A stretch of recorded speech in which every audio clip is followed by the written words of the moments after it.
Hey guys, welcome back to our YouTube channel. ನಂದು Kiran blogs. ಎಲ್ಲರೂ ಹೇಗಿದ್ದೀರಾ? ಐ ಹೋಪ್ ನೀವೆಲ್ಲ ತುಂಬ ಚೆನ್ನಾಗಿದ್ದೀರಾ ಅಂತ ಭಾವಿಸ್ತಾ ಇರ್ತೀನಿ. ಇವಾಗ ನಾನು ಸ್ಟಾರ್ಟ್ ಮಾಡ್ತಿದ್ದೀನಿ.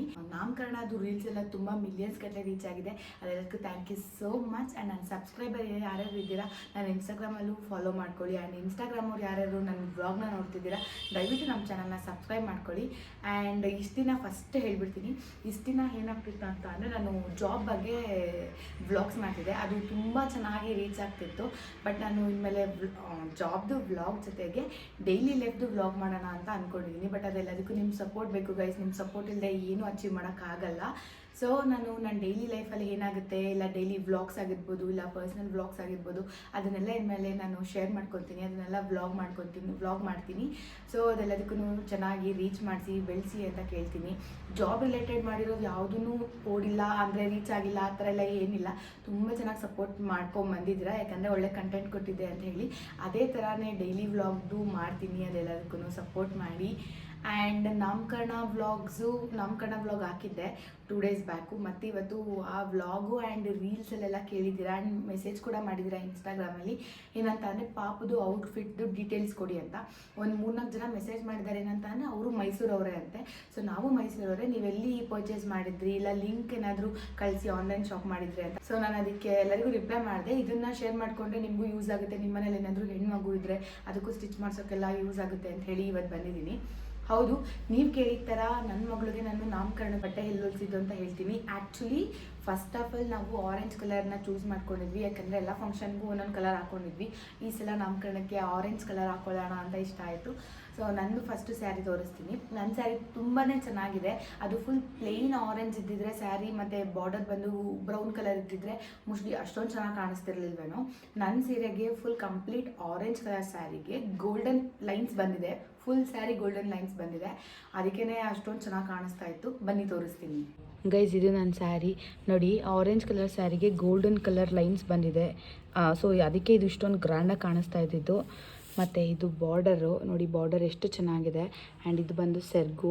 ಸೊ ರಿಚ್ ಲುಕ್ ಕೊಡ್ತಾಯಿತ್ತು. ಆ್ಯಂಡ್ ಫಂಕ್ಷನ್ಗೆ ತುಂಬಾ ಚೆನ್ನಾಗಿ ಕಾಣಿಸ್ತಾಯಿತ್ತು. ತುಂಬ ಜನ ಹೇಳಿದ್ರು ಸೀರೆ ತುಂಬ ಚೆನ್ನಾಗಿದೆ ಅಂತ ಹೇಳಿ. ಈ ಸೀರೆ ನಾನು ತೊಗೊಂಡಿದ್ದು ಪ್ಯಾಲೇಸ್ ಹತ್ತಿರ ಇರೋ ಸುಮಂಗಲಿ ಸಿಲ್ಕ್ಸ್, ಹೊಸದಾಗಿ ಓಪನ್ ಆಗಿರೋದು. ಅಲ್ಲಿ ತುಂಬ ಒಳ್ಳೊಳ್ಳೆ ಕಲೆಕ್ಷನ್ಸ್ ಇದೆ. ಆ್ಯಂಡ್ ಇದು ಬಂದು blouse design orange colour embroidering ಮಾಡಿದ್ದಾರೆ. ತುಂಬಾ ಚೆನ್ನಾಗಿದೆ ಬ್ಲೌಸ್ ಡಿಸೈನ್ ಕೂಡ. ಆ್ಯಂಡ್ ಸ್ಲೀವ್ಸಿಗೆ ಬಾರ್ಡರ್ ಕೊಟ್ಟಿದ್ದಾರೆ. ನಾನು ಬಾರ್ಡರ್ ಕೊಟ್ಟರೆ ತುಂಬ ಚೆನ್ನಾಗಿ ಕಾಣಲ್ಲ, ಅಂದರೆ ತುಂಬ ಓವರ್ ಆಗಿ ಹೋಗುತ್ತೆ ಅಂತ ಅಂದ್ಕೊಂಡಿದ್ದೆ. ಇಲ್ಲ, ಬಟ್ ಫಂಕ್ಷನ್ಗೆ ತುಂಬ ಚೆನ್ನಾಗಿ ಕಾಣಿಸ್ತಾ ಇತ್ತು ಈ ಬಾರ್ಡರು. ಜಸ್ಟು ಆಮೇಲೆ ಲೈಟಾಗಿ ಪಫ್ ಕೊಟ್ಟಿದ್ರು, ಆ ಪಫ್ ಕೂಡ ತುಂಬ ಚೆನ್ನಾಗಿ ಕಾಣಿಸ್ತಾ ಇತ್ತು. ಹಿಂದೆಗಡೆ ಕೂಡ ಎಂಬ್ರಾಯ್ಡಿಂಗ್ ತುಂಬ ಚೆನ್ನಾಗಿ ಮಾಡಿದ್ದಾರೆ, ಇಲ್ಲಿ ನೋಡ್ತಿರ್ಬೋದು ನೋಡಿ ಎಷ್ಟು ಚೆನ್ನಾಗಿ ಮಾಡಿದ್ದಾರೆ. ಸೊ ಓವರಾಲ್ ಬ್ಲೌಸ್ ಆಗಿರಲಿ ಸ್ಯಾರಿ ಆಗಿರಲಿ ತುಂಬ ಚೆನ್ನಾಗಿ ಕಾಣಿಸ್ತಾ ಇತ್ತು. ಸೊ ಈ ಆರೆಂಜ್ಗೆ ನನ್ನ ಮಗಳಿಗೆ ಕಾಂಬಿನೇಷನ್ ಮಾಡೋದಕ್ಕೆ ಆರೆಂಜ್ ವಿತ್ ಬ್ರೌನು ನಾನು ಸೆಲೆಕ್ಟ್ ಮಾಡ್ಕೊಂಡಿದ್ದು. ಸೊ ಅದು ನಂದು ಆರೆಂಜ್ ಸ್ಯಾರಿ. ಆ್ಯಂಡ್ ಕಿರಣ್ ಅವ್ರಿಗೂ ನಾನು ಆರೆಂಜ್ ಕಲರ್ದು ಶರ್ಟ್ ಹಾಕ್ಕೊಂಡು ಮತ್ತು ಪಂಚೆ ಹಾಕ್ಕೊಬೇಕಾಗಿತ್ತು. ಕ್ರೀಮ್ ಕಲರ್ ಪಂಚೆ ಹಾಕ್ಕೊಳ್ಳೋಕ್ಕೆ ಪ್ಲ್ಯಾನ್ ಮಾಡ್ಕೊಂಡಿದ್ವಿ. ಸೊ ನಮ್ಮಿಬ್ರಿಗೆ ಮ್ಯಾಚ್ ಆಗೋ ಥರ ನಮ್ಮ ಪಾಪುಗೆ ಬಟ್ಟೆ ನೋಡಬೇಕಾಗಿತ್ತು. ಅದು ಆನ್ಲೈನಲ್ಲೆಲ್ಲ ಹುಡುಕ್ತೆ ಆ್ಯಕ್ಚುಲಿ, ಬಟ್ ಅಂದರೆ ನಾನು ಎಕ್ಸ್ಪೆಕ್ಟ್ ಮಾಡಿದ ಥರ ಸಿಗಲಿಲ್ಲ. ಸೊ ನಾನು ಇನ್ಸ್ಟಾಗ್ರಾಮಲ್ಲೇ ಮಕ್ಕಳು ಸ್ಟಿಚಿಂಗು ಅದನ್ನೆಲ್ಲ ಸರ್ಚ್ ಮಾಡಬೇಕಾದ್ರೆ ಒಂದು ಪ್ಯಾಟರ್ನ್ ಸಿಕ್ತು. ಅದು ಯಾವ ಥರ ಪ್ಯಾಟರ್ನ್ ಅಂದರೆ, ಇಲ್ಲಿ ನಾನು ಸ್ಕ್ರೀನ್ ಮೇಲೆ ಮೆನ್ಷನ್ ಮಾಡಿರ್ತೀನಿ. ಈ ಥರ ಪ್ಯಾಟ್ರನ್ನು ಹೊಲ್ಸಿದ್ರೆ ಚೆನ್ನಾಗಿರುತ್ತೆ ಅಂತ ನನಗೆ ಇಷ್ಟ ಆಯಿತು. ಓಕೆ, ಇದು ಹೊಲ್ಸೋಕ್ಕೆ ಇವಾಗ ಬಟ್ಟೆ ತೊಗೊಳ್ಬೇಕು. ಸೇಮ್ ಬಟ್ಟೆ ತೊಗೊಂಡು ಎಂಬ್ರಾಯ್ಡಿಂಗ್ ಮಾಡಿಸ್ಬೇಕು, ಸ್ಟಿಚ್ ಮಾಡಿಸ್ಬೇಕು. ಎಲ್ಲಿ ಮಾಡಿಸೋದು ಅಂತ ಯೋಚನೆ. ಇನ್ನೂ ನಾವು ಬ್ಲೌಸೆಲ್ಲ ಸ್ಟಿಚಿಂಗ್ ಕೊಡ್ತೀವಲ್ಲ, ಅಲ್ಲೇ ಮಾಡಿಸೋಣ ಅಂತಲೇ ಅಂದ್ಕೊಂಡಿದ್ದು. ಸರಿ, ಬಟ್ಟೆ ತರಕ್ಕೆ ಹೋಗೋಣ ಅಂತ ಹೇಳ್ಬಿಟ್ಟು ನಾವು ಫಸ್ಟು ಸೆಂದಿಲ್ಗೆ ಹೋದ್ವಿ. ಸೆಂದಿಲಲ್ಲಿ ನಾನು ಅದೇ ಫುಲ್ಲು ಪ್ಲೇನ್ ಇತ್ತು, ಬ್ಲೌಸ್ ಪೀಸ್ ಬರುತ್ತಲ್ಲ ಆರೆಂಜ್ ಕಲರ್ದು, ಆ ಥರ ಇತ್ತು. ನಂಗೆ ಒಂದು ಸ್ವಲ್ಪ ಡಿಸೈನ್ ಇರೋದು ಬೇಕಿತ್ತು. ಸೊ ಅಲ್ಲಿ ನನಗೆ ಸಿಗಲಿಲ್ಲ. ಅಲ್ಲಿಂದ ಸರಿ ಅಂದ್ಬಿಟ್ಟು ಜಮ್ ಬಜಾರ್ ಅಂತ ಸೆಂಟ್ ಫಿಲೋಮಿನಾ ಚರ್ಚ್ ಇದೆಯಲ್ಲ, ಅದೇ ಆ ಸ್ಟ್ರೀಟಲ್ಲೇ ಬರುತ್ತೆ. ಒಂದು ಸ್ಟ್ರೀಟ್ ಇದೆ ಅಲ್ಲಿ, ರೋಡು. ಅಲ್ಲಿ ಒಂದು ಶಾಪ್ ನೇಮ್ ಎಷ್ಟು ಬಂದು ಜಮ್ ಬಜಾರ್ ಅಂತ ಹೇಳಿ. ಅಲ್ಲಿ ಗೈಸ್ ಎಲ್ಲ ಥರ ಮೆಟೀರಿಯಲ್ಸು ಸಿಗುತ್ತೆ. ನೀವು ಬೇಕಾದ್ರೆ ಸೀರೆನೇ ಅರಿಸ್ಕೊಬೋದು, ಅಷ್ಟು ಚೆನ್ನಾಗಿದೆ. ಅಂದರೆ ತುಂಬ ಚೆನ್ನಾಗಿರೋ ಮೆಟೀರಿಯಲ್ಸಲ್ಲಿ ನಿಮ್ಗೆ ಅದನ್ನು ನಿಮ್ಮ ಸೀರೆ ಕನ್ವರ್ಟ್ ಮಾಡ್ಕೋಬೇಕು ಅಂತೆಲ್ಲ ಮಾಡಿಕೊಡ್ತಾರೆ. ಮತ್ತು ನೀವು ಎಲ್ಲರೂ ಒಂದು ಸೀರೆ ತೊಗೊಂಡೋಗಿ ಸ್ಟಿಚ್ ಮಾಡಿಕೊಡಿ ಅಂತಂದ್ರೂ ಮಾಡಿಕೊಡ್ತಾರೆ. ಎಲ್ಲ ಥರನೂ ಇದು, ಎಲ್ಲ ಥರ ಫ್ಯಾಬ್ರಿಕ್ಸು ಇಟ್ಕೊಂಡಿದ್ದಾರೆ. ನಾನು ಕೇಳಿದೆ ಅಂಗಡಿ ಬಗ್ಗೆ, ಬಟ್ ನಾನು ಹೋಗಿರಲಿಲ್ಲ ಒಂದ್ಸಲೂ. ಹೋದಾಗ ನಂಗೆ ಫುಲ್ ಇಷ್ಟ ಆಯಿತು. ಆಮೇಲೆ ಇದು ಆರೆಂಜ್ ಕಲರ್ ನನಗೆ ಸಿಕ್ತು. ಈ ಆರೆಂಜ್ ಕಲರ್ ನನಗೆ ಸಿಕ್ತು. ಇದರಲ್ಲಿ ಮರೂನ್ ಥ್ರೆಡಿಂಗ್ ವರ್ಕ್ ಇದೆ. ಓಕೆ, ಇದು ಚೆನ್ನಾಗಿ ಕಾಣಿಸುತ್ತೆ ಅಂತ ಅನ್ನಿಸ್ತು. ಆಮೇಲೆ ಅವರೇನೇ ಮ್ಯಾಚ್ ಮಾಡಿಕೊಟ್ರು. ಸ್ಯಾಟಿನ್ ಕ್ಲಾತ್ದು ಬ್ಲೌಸ್ಗೆ ಚೆನ್ನಾಗಿ ಸೂಟ್ ಆಗುತ್ತೆ ಅಂತ ಅಂದರು. ನನಗೂ ಆರೆಂಜ್ ವಿತ್ ಬ್ರೌನೇ ಬೇಕಾಗಿತ್ತು.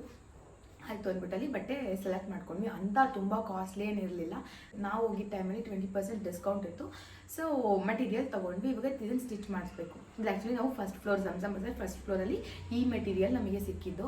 ಅಲ್ಲಿಂದ ಕೆಳಗಡೆ ಇಳಿತಾ ಇದ್ವಿ. ಅಲ್ಲಿ ಒಂದು ಸ್ಟಿಚ್ ಮಾಡಿದ್ರು ಲೆಹೆಂಗಾ ಥರ. ಎಷ್ಟು ಚೆನ್ನಾಗಿ ಪ್ಲೇಟ್ಸ್ನ ಕೂರಿಸಿದ್ರು ಅಂದರೆ ಲಂಗಾಗೆ ತುಂಬಾ ಇಷ್ಟ ಆಯಿತು ನನಗೆ. ನಾನು ಕೇಳಿದೆ ಇವಾಗ ಎಲ್ಲಿ ಸ್ಟಿಚ್ ಮಾಡಿಸಿದ್ರು, ನೀವೇ ಮಾಡ್ತೀರಾ ಅಂತ. ಆಗ ಅವರು ಹೌದು ನಾವೇ ಮಾಡ್ತೀವಿ ಅಂತ ಹೇಳಿದ್ರು. ಅವರು ಲಂಗ ಫುಲ್ಲು ನೆರಿಗೆ ಇಟ್ಟಿರ್ತಾರಲ್ಲ, ಅದು ಒಳ್ಳೆ ಐರನ್ ಮಾಡಿರೋ ಥರನೇ ಇದೆ. ಅದನ್ನ ಇಟ್ಕೊಂಡು ಹಿಂಗೆ ಹೊದ್ರಿದ್ರು ಅದು ಹಾಗೆ ಕುತ್ಕೊಳ್ಳುತ್ತೆ. ಆ್ಯಕ್ಚುಲಿ ಅಷ್ಟು ಚೆನ್ನಾಗಿತ್ತು. ಅವ್ರು ಹೇಳಿದರು ದೊಡ್ಡವರಾಗಲಿ ಚಿಕ್ಕವರಾಗಲಿ 1500 ನಾವು ಚಾರ್ಜ್ ಮಾಡ್ತೀವಿ, ನಾವೇ ಮಾಡಿಕೊಡ್ತೀವಿ, ನೀವು ಯಾವ ಥರ ಬಟ್ಟೆ ಸೆಲೆಕ್ಟ್ ಮಾಡಿದ್ರು ಅಷ್ಟೇ ಇದೇ ಥರ ಫಿನಿಶಿಂಗ್ ಬರುತ್ತೆ ಅಂತ ಹೇಳಿದರು. ನಾನು ಬೇರೆ ಕಡೆ ಕೊಡೋದಕ್ಕಿಂತ ಅಂದರೆ ಇಲ್ಲಿ ಫಿನಿಶಿಂಗು ತುಂಬ ಚೆನ್ನಾಗಿದೆ. ಬೇರೆ ಕಡೆನೂ ಚೆನ್ನಾಗಿ ಹೊಲಿತಾರೆ, ಬಟ್ ಇಲ್ಲಿ ಫಿನಿಶಿಂಗ್ ತುಂಬ ಚೆನ್ನಾಗಿದೆ ಅಂತ ನನಗೆ ಫೀಲ್ ಆಯಿತು. ಸರಿ ಆಯಿತು ಮಾಡಿಸ್ಕೊಂಬಿಡೋಣ ಇಲ್ಲೇ ಅಂತ ಹೇಳ್ಬಿಟ್ಟು ಅವತ್ತು ಲೇಟ್ ಆಗಿಬಿಟ್ಟಿತ್ತು ಅಂತ ಹೇಳಿ ಮನೆಗೆ ವಾಪಸ್ ಬಂದುಬಿಟ್ವಿ. ಆಮೇಲೆ ಯೋಚನೆ ಮಾಡಿದ್ವಿ ಅಲ್ಲೇ ಮಾಡಿಸ್ಬಿಡೋದ, ಒಂದ್ಸಲನಾದರೂ ಕೊಟ್ಟು ನೋಡೋಣ ಅಲ್ವಾ, ಇದು ಪಾಪು ಫಂಕ್ಷನ್ ಬೇರೆ ತುಂಬ ಚೆನ್ನಾಗಿರಬೇಕು ಅಂತ ಹೇಳಿ ಮತ್ತೆ ಪಾಪುನ ಕರ್ಕೊಂಡು ಅಳತೆ ಕೊಡೋಕ್ಕೆ ಅಲ್ಲಿಗೆ ಕರ್ಕೊಂಡು ಜಮ್ಜಮ್ ಬಜಾರ್ ಶಾಪ್ ಇದೆ, ಅವ್ರದ್ದೇ ಅಂಗಡಿಗಳಿದೆ ಹಿಂದೆಗಡೆ. ಈ ಏನು ಶಾಪ್ ಇದೆ ಅದು ಪಕ್ಕ ಒಂದು ಚಿಕ್ಕ ರೋಡ್ ಗಲ್ಲಿ ಥರ ಇದೆ.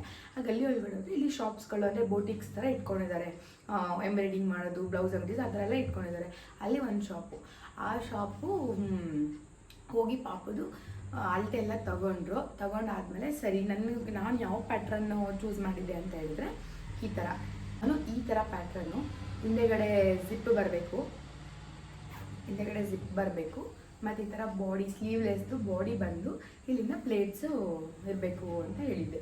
ಅವರು ಬಟ್ಟೆನೂ ಅಷ್ಟೇ ತುಂಬ ಜಾಸ್ತಿ ತೊಗೊಂಡು ವೇಸ್ಟ್ ಮಾಡಬೇಡಿ, ನಮ್ಮ ಹತ್ರನೇ ಸ್ಟಿಚ್ ಮಾಡಿಸ್ತೀರಾ ಅಂತಂದರೆ ಬಟ್ಟೆ ಎಷ್ಟು ಬೇಕು ಅಂತ ಅವ್ರು ಹೇಳ್ಬಿಟ್ಟಿದ್ರು. ಅವತ್ತು ನಾನು ಮೆಟೀರಿಯಲ್ಸ್ ತೊಗೊಳಕ್ಕೆ ಹೋದ್ನಲ್ಲ ಅವಾಗ ಅವ್ರು ಹೇಳಿದರು ಪಾಪುಗೆ ಅಂದರೆ ಎಷ್ಟು ಬೇಕು ಅಂತ. ನೋಡಿ ಗೈಸ್, ಇದು ವಾಶ್ ಮಾಡಿರೋದು, ಯಾಕೆಂದರೆ ನಾಮಕರಣ ಆದಮೇಲೆ ವಾಶ್ ಮಾಡಿದ್ವಿ, ಐರನ್ ಏನೂ ಮಾಡಿಲ್ಲ. ಆದರೂ ನೋಡಿ ಎಷ್ಟು ಚೆನ್ನಾಗಿ ಎಷ್ಟು ನೀಟಾಗಿ ಕೂತಿದೆ ಅಂತ ಹೇಳಿ. ಈ ಥರ ಡಿಸೈನ್ ಬೇಕು ಅಂತ ನಾನು ಹೇಳಿದ್ದಿದ್ದು ಅವ್ರಿಗೆ. ಎಷ್ಟು ಸಖತ್ತಾಗಿ ಹೊಲ್ಕೊಟ್ಟಿದ್ದಾರೆ ಇದನ್ನು. ಆಮೇಲೆ ಅವರು ಸೈಡಲ್ಲೂ ಬಟ್ಟೆ ಬಿಟ್ಟಿದ್ದಾರೆ, ಯಾಕೆಂದರೆ ಇಷ್ಟು ಕಾಸ್ಟ್ಲಿ, ತುಂಬ ಕಾಸ್ಟ್ಲಿ ಏನಲ್ಲ, ಬಟ್ ಚಿಕ್ಕ ಮಕ್ಕಳಿಗೆ ಅದು ಸ್ವಲ್ಪ ಕಾಸ್ಟ್ಲಿನೇ. ಸೊ ದೊಡ್ಡೋಳಾದ್ಮೇಲೆ ಹಾಕೋಬೇಕು ಅಂತ ನೋಡಿ ಎಷ್ಟೊಂದು ಬಟ್ಟೆ ಬಿಟ್ಟಿದ್ದಾರೆ. ಇಲ್ಲಿ ತುಂಬ ಬಟ್ಟೆ ಬಿಟ್ಟಿದ್ದಾರೆ, ಯಾಕೆಂದರೆ ದಪ್ಪ ಏನಾದರೂ ಆದರೆ ಇಲ್ಲಿ ಹೊಲಿಗೆ ಬಿಚ್ಕೋಬೋದು. ಆಮೇಲೆ ಬೆಳೆಯೋ ಮಕ್ಕಳು ಅಲ್ವಾ, ಉದ್ದ ಏನಾದರೂ ಆದರೆ ಅಂತ ಹೇಳಿ ಇಲ್ಲೂ ಬಿಟ್ಟಿದ್ದಾರೆ ಜಾಸ್ತಿ ಬಟ್ಟೆನ. ಸೊ ಈಗ ಮುಂದೆನೂ ಕೆಳಗಡೆನೂ ಬಿಟ್ಟಿದ್ದಾರೆ, ಸೈಡಲ್ಲೂ ಬಿಟ್ಟಿದ್ದಾರೆ. ಅವಳು ಒಂದು ಸ್ವಲ್ಪ ದೊಡ್ಡವಳಾದ್ಮೇಲೂ ಅಂದರೆ 1 ವರ್ಷ 1.5 ವರ್ಷ ಆ ಥರ ಆದ್ರೂ ಹಾಕ್ಬೋದು. ಈ ಥರ ಲಂಗ ಆ್ಯಕ್ಚುಲಿ ಇದು ಒಳಗಡೆ ಹಾಕೊಳ್ಳೋದು. ಇದ್ರ ಮೇಲ್ಗಡೆಗೆ ನಾನು ಜಾಕೆಟ್ ಈ ಥರ ಬರಬೇಕು ಅಂತ ಹೇಳಿದ್ದೆ. ಅವರು ಈ ಬಟ್ಟೆ ಅಷ್ಟೇ ತೊಗೊಂಡಿದ್ರು, ಇದೆಷ್ಟೋ ಮೀಟ್ರು ಹೇಳಿದರು, ಅಷ್ಟು ಬಟ್ಟೆ ತೊಗೊಂಡು ಅವರೇ ಲೈನಿಂಗ್ ತೊಗೊಂಡು ಹಾಕ್ಕೊಟ್ಟಿದ್ರು. ಡಿಸೈನು ನಾನು ಸೆಲೆಕ್ಟ್ ಮಾಡಿದ್ದು ನೋಡಿ, ಎಂಬ್ರಾಯ್ಡಿಂಗ್ ಎಷ್ಟು ಚೆನ್ನಾಗಿ ಮಾಡಿದ್ದಾರೆ ಅಂತ ಹೇಳಿ. ಅವರೇ ಇದು ಎಂಬ್ರಾಯ್ಡಿಂಗ್ ಮಾಡಿರೋದು, ನಾನು ಕೊಟ್ಟಿದ್ದ ಡಿಸೈನ್ ಅಷ್ಟೇ. ನಾನು ಹೆಂಗೆ ಹೇಳಿದ್ನೋ ಹಂಗೇ ಪರ್ಲಲ್ಲಿ ನೀಟಾಗಿ ಎಂಬ್ರಾಯ್ಡಿಂಗ್ ಮಾಡಿದ್ದಾರೆ. ಅಂದರೆ ಇದು ಸ್ವಲ್ಪ ಕಾಂಟ್ರಾಸ್ಟ್ ಆಗಬೇಕು ಅಂತ ಹೇಳಿ ಗೋಲ್ಡನ್ ಕಲರ್ ಹಾಕಿದ್ದಾರೆ. ಈ ಥರ ಹಾಕಿ ಮಕ್ಕಳಿಗೆ ಪಫ್ ಇಟ್ಟರೆ ಚೆನ್ನಾಗಿ ಕಾಣಿಸುತ್ತೆ. ಸೊ ಇಲ್ಲಿ ಪಫ್ ಇಟ್ಟು ನೋಡಿ, ಚಿಕ್ಕ ಸ್ಲೀವ್ಸ್ಗೂ ಎಷ್ಟು ಚೆನ್ನಾಗಿ ಎಂಬ್ರಾಯ್ಡಿಂಗ್ ಮಾಡಿದ್ದಾರೆ.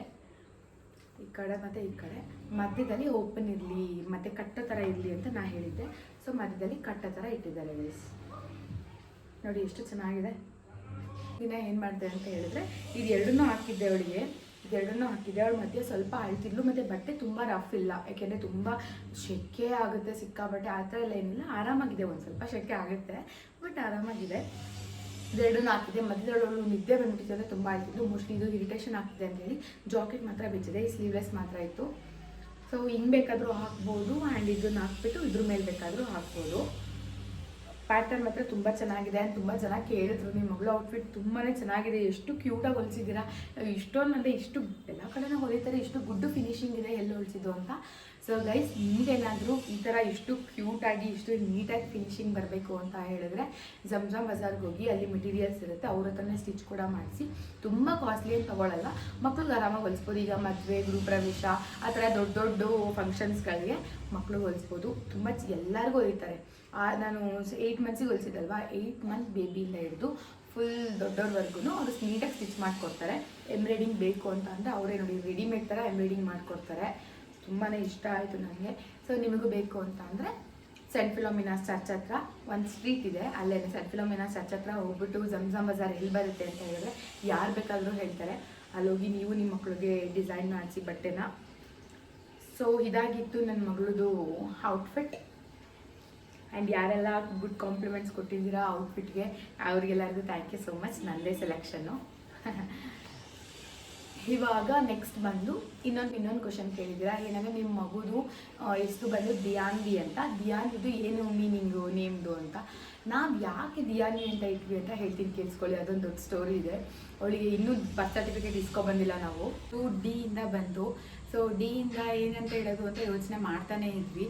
ಅಷ್ಟರಲ್ಲಿ ಆಲ್ರೆಡಿ ಅವಳು ಹುಟ್ಟಿದಾಗಲಿಂದ ನಾವು ಮನೇಲಿ ಅವಳನ್ನ ಹನಿ ಅಂತ ಕರೆಯಕ್ಕೆ ಸ್ಟಾರ್ಟ್ ಮಾಡಿದ್ವಿ. ಸೊ ಹನಿ ಅನ್ನೋದೇ ರೂಢಿ ಆಗ್ಬಿಟ್ಟಿತ್ತು. ಡಿಯಿಂದ ಯಾವ್ದು ಇಡೋದು ಅಂತ ತುಂಬಾ ನೇಮ್ ಸರ್ಚ್ ಮಾಡಿದ್ವಿ. ಧೃತಿ ಅಂತ ಫಸ್ಟ್ ಬಂದು, ಧೃತಿ ಇವಾಗೆಲ್ಲ ಆಲ್ಮೋಸ್ಟ್ ಧೃತಿ ಅಂತ ಇಟ್ಟಿರ್ತಾರೆ ಹೆಸರನ್ನ, ಅಂತ ಬೇಡ ಅಂತ ಅಂದ್ಕೊಂಡ್ವಿ. ಎಷ್ಟೊಂದು ಹೆಸರುಗಳು ನನಗೆ ಇಷ್ಟ ಇರೋದು ಕಿರಣ ಇನ್ನೂ ಚೆನ್ನಾಗಿರ್ಬೋದಲ್ಲ ಅಂತ ಹೇಳ್ತಿದ್ದ. ಕಿರಣಗೆ ಇಷ್ಟ ಆಗಿರೋದು ನನಗೆ ಇಷ್ಟ ಆಗ್ತಿರ್ಲಿಲ್ಲ. ಈಗ ನಾವು ಇಬ್ರಿಗೂ ಓಕೆ ಅನ್ನೋದು ಮನೆಯಲ್ಲಿ ಇನ್ನೊಂದು ಸ್ವಲ್ಪ ಈಸಿಯಾಗಿಡಿ ಅನ್ನೋದೇ ಮನೇಲಿ ಹೇಳ್ತಾ ಇದ್ರು ಯಾವಾಗಲೂ, ಈಸಿಯಾಗಿರಲಿ ಒಂದು ಸ್ವಲ್ಪ ಹೆಸರು ಅಂತ. ಸೊ ನಾವು ಯೋಚನೆ ಎಲ್ಲ ಮಾಡಿ ಕೊನೆಗೆ ದಿಶಾನಿ ಅಂತ ನೇಮ್ನ ಸೆಲೆಕ್ಟ್ ಮಾಡಿದ್ವಿ. ದಿಶಾನಿ ಅಂತ ಅಂದರೆ 4 ದಿಕ್ಕುಗಳಿಗೆ ರಾಣಿ ಅಂತ. ಓಕೆ, ದಿಶಾನಿ ಚೆನ್ನಾಯ್ತಾ ಅಂತ. ಆವಾಗ ದಿಶಾನಿ ಅನ್ನೋದೆಲ್ಲ ಎಲ್ಲರಿಗೂ ಅಷ್ಟೊಂದೇನು ಇಷ್ಟ ಆಗಲಿಲ್ಲ. ಮತ್ತು ನನ್ನ ಫ್ರೆಂಡ್ಸ್ ಒಂದಿಬ್ರು ಜನ ಏನಂದ್ರು ಅಂದರೆ ದಿಶಾನಿ ಅನ್ನೋದು ಒಳ್ಳೆ ಸೇಟುಗಳ ನೇಮ್ ಥರ ಇದೆ ಅನಿಸುತ್ತೆ ನೋಡಿ, ಬಟ್ ಚೆನ್ನಾಗೇ ಇದೆ, ಒಂದು ಸ್ವಲ್ಪ ಹಂಗೆ ಅನಿಸುತ್ತೆ ಕೇಳಿದ ತಕ್ಷಣ ಅಂದರು. ಸರಿ ಬೇಡ ಬಿಡು ಅಂತ ಅಂದ್ಕೊಂಡು ಇನ್ನೂ ಸರ್ಚ್ ಮಾಡಿದ್ವಿ. ಆಮೇಲೆ ನಮಗೆ ದಿಯಾನ್ವಿ ಅಂತ ಸಿಕ್ತು ನೇಮು. ಸೊ ದಿಯಾನ್ವಿ ಚೆನ್ನಾಯ್ತಲ್ಲ, ಬರೀ ದಿಯಾ ಅಂತ ಹೇಳೋಕೆ ನಂಗೆ ಇಷ್ಟ ಇರಲಿಲ್ಲ. ಸೊ ದಿಯಾನ್ವಿ ಅನ್ನೋದು ಏನು ಮೀನಿಂಗ್ ಅಂತ ನೋಡಿದಾಗ, ದಿಯಾ ಅಂದರೆ ದೀಪ, ಅನ್ವಿ ಅಂದರೆ ಪಾರ್ವತಿ ದೇವಿ. ಸೊ ಬೆಳಕಿನ ದೇವಿ ಅಂತ ಕಂಪ್ಲೀಟ್ ನೇಮು. ದಿಯಾನ್ವಿ ಅಂದರೆ ಬೆಳಕಿನ ದೇವಿ ಅಂತ, ಅಂದರೆ ಪಾರ್ವತಿ ದೇವಿ. ಸೊ ದಿಯಾನ್ವಿ ಅಂತ ಇಟ್ಟರೆ ಪಾರ್ವತಿ ದೇವಿ ಹೆಸರು ಆಗುತ್ತಲ್ಲ, ದೇವರ ಹೆಸರು ಆಗುತ್ತಲ್ಲ ಅಂತ ಹೇಳಿ ಚೂಸ್ ಮಾಡ್ಕೊಂಡ್ವಿ. ನಮಗೂ ಅದು ಎಲ್ಲರಿಗೂ ಕೇಳಿದ ತಕ್ಷಣ ಚೆನ್ನಾಗಿದೆ ಅಂತ ಹೇಳಿದ್ರು.